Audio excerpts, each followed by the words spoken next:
Nung isang araw nakakita ko dito ng tao eh. Dito sa lugar na to. Tapo. Kuya. Oo. Kuya, nandiyan ka ba? Ako na ito po ako. Nandito nga si kuya oh. Kaya ba't di ka lumalabas?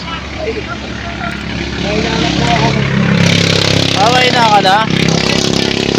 Ba't parang napasin ko dito sa barong-barong mo? Parang wala kang ano? Parang wala kang kagamit-gamit oh. Saka Pinakunin na po ako ng aking mga mga anak at saka mga asawa. Saka butas-butas na din yung bubong mo oh. Wala po ako magpais. Nagpa na po ako. Hindi na po ako makalakad. Hindi ka na makalakad. Tuloy po kayo. Hindi, dito na lang ako na parang... Hindi po, tuloy po. Ano po yan, matibay po itong ano. Matibay ito? Hindi po naman po. Ay, ikaw ba kuya yan oh? Anong pinagkakabalan mo sa buhay? Wala po, wala po. Wala? Kumag-anak dito sa lugar na ito. Ibig sabihin talagang mag-isa ka lang dito. Isa lang po ako.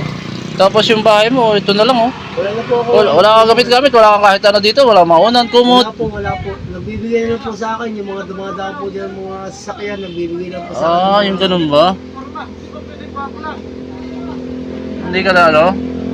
Ibig sabihin talagang mag-isa ka na lang talaga. Kawawa ka naman kuya. Nakuha po ako ng mga anak. Kawawa ka naman.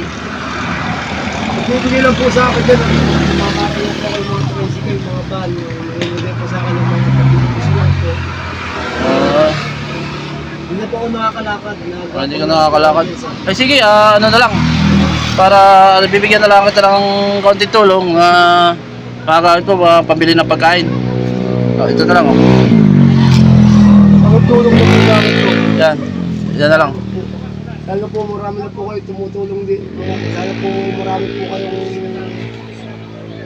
matulungan na ibang tao na katulad ko pong ganito. Sige. Kasanan.